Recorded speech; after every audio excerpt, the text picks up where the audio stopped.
Hi, I'm Amy Mahali with Be Well Clinic.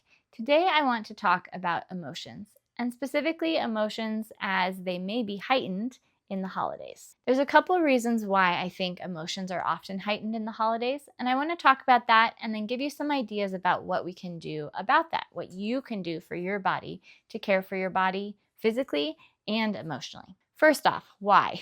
Why are emotions bigger during the holidays? There's two main reasons why I think that emotions can be heightened during the holidays. The first one is because our schedules are more full. They are just busy with lots of extra things that we don't normally do. This leaves less time to take care of yourself, to go to bed on time, and to eat and make nourishing foods. The other side is that those events may be complicated. You may be doing them with people that you have history with. You may be missing people, like you're missing that your grandma who always made Christmas dinner is no longer with you to celebrate. You also may be grieving things like another year passing without certain milestones being met.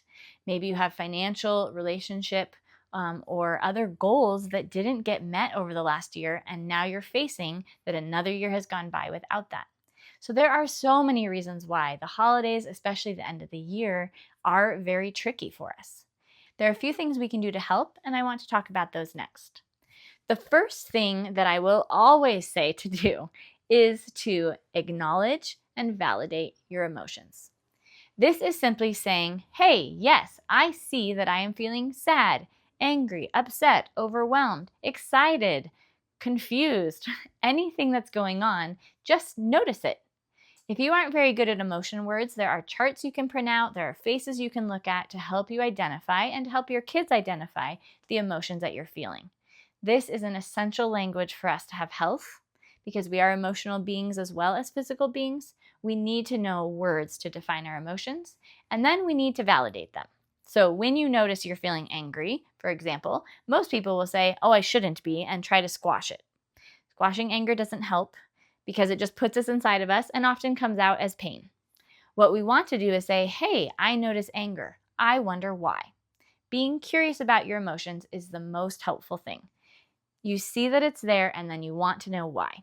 When you are trying to figure out why, you will notice patterns. This is super helpful. You're going to notice what you were just doing before that emotion came. Now, sometimes you won't actually feel the anger or the sadness. If we are in a pattern of not acknowledging our emotions, one of the things we do is go to a cover up or happy thing or distraction. This could be things like scrolling your phone on social media, suddenly feeling like you need to watch a movie, or going to the fridge to get something to eat. These are things that we may do to cover up a negative emotion, and what we want to do is stop and figure out what emotion we had just before our cover-up action started. Once we have gotten past the cover-up and we've gotten to the actual emotion, now what do? We want to look for patterns and we want to notice things. So the first thing you want to look for is what happened before. Did you just get a text message? Was that text about travel? So it's travel that's stressing you out, trying to get your schedule lined up? Or is it maybe which person sent the text and you have some history with that person that's causing stress? So looking into why is that emotion happening, remember there's always a logical reason. Sometimes it's not right on the surface, but there is a reason that that emotion came up, and it's not wrong. Now again, we don't keep negative emotions around. You don't keep anger. I'm not saying being angry at your family member forever is a good plan. But anger serves us to show us what's going on, to maybe show boundaries are being crossed, and sometimes that's even our own boundaries of we're putting too much on our schedule. Sometimes it's boundaries from other people on how they're treating us or things like that. Sadness and grief is the other big emotion that I see people not know what to do with. And I didn't know what to do with this before I had learned some things. Sadness and grief allows us to acknowledge a loss. And again, sometimes that loss is a person, but sometimes that loss is, like we were talking about, unmet goals. Sometimes you're grieving that you didn't quite get to the financial state you were at, or you didn't get to the relationship goal that you had for yourself by this age. Those are important to grieve. The appropriate response when you're sad is to grieve. And as we shed tears, especially, our body releases that. So you have noticed your emotions, you've acknowledged and validated, and you've come up with patterns. Now we want to do things about it. If there's certain things that you can do about it this year, great, that's awesome. Can you take some stuff off your plate, say no to a few parties, maybe limit your travel or the time that you're in a certain area away from home, whatever is stressful, because now you have so much more information about what's stressful, why is it stressful, is it the travel, the time away, the disruption to your work, you're worried about your finances and you can't take time off work, right? You've thought through that now, and that's going to help you make the decision. Sometimes we are already committed to things, and you might have to make a decision for next year. Maybe next year you'll be able to walk into it a little bit slower. Maybe say no to a few more things. Maybe set up or request that the family hangout time is a little shorter or closer to home or something like that. As you work on your emotions and you figure out what it is that's stressing you out. Again, is it money? Is it time? Is it relationships? Is it certain memories? Now you can do something about it, either by changing your schedule, communicating differently, or working on yourself. And this goes into the last point I want to talk about today, which is leaning into your support system. For me, your support system is multifaceted.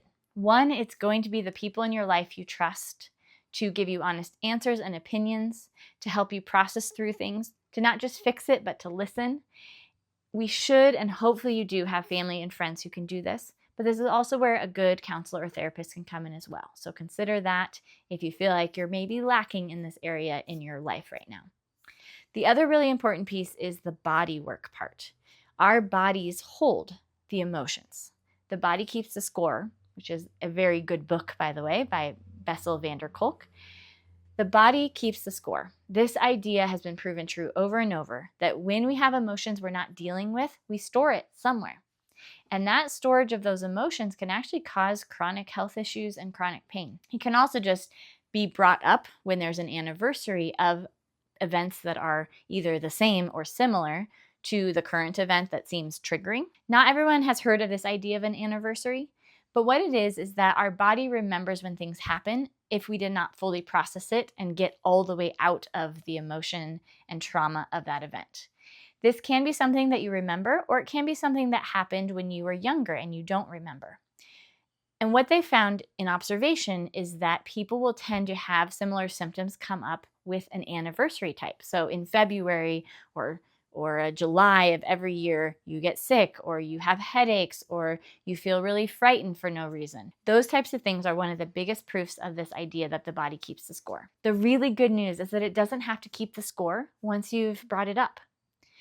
This can be really helpful with journaling, talking it out, fully processing, and let your body integrate that experience into wisdom instead of keeping it separate as a trauma. There's a lot of resources about this, and I have a few on the website and on this channel that you can look into, but there are so many good resources to learn this, and if this rings a bell for you, if this seems true, then I would encourage you to look at that. The last thing that I briefly mentioned was body work. The body's holding it, so people like good massage therapist, reflex therapist, MNRI, Rossiter, there's a whole slew of people that know how to do body work with the idea, knowing that trauma sometimes will come out, and have skills to help your body go slow and to help you work through that all the way. So as you need a support system for words and emotions, you also can support your emotional body with the physical body of doing body work, like something like massage. I hope that these are really helpful tips for you. It is something that we all need to understand and acknowledge, that our bodies are emotional as well as physical, and they overlap a lot. The holidays come to a big time of overlap. Again, we're busy, we're eating bad food, and we are having extra emotions from different situations that often we don't have in our regular day-to-day scheduled lives. I hope that you picked up some tips on how to care for your body through this holiday season and beyond. And if you like this video, come back for more tips on how to care for your body.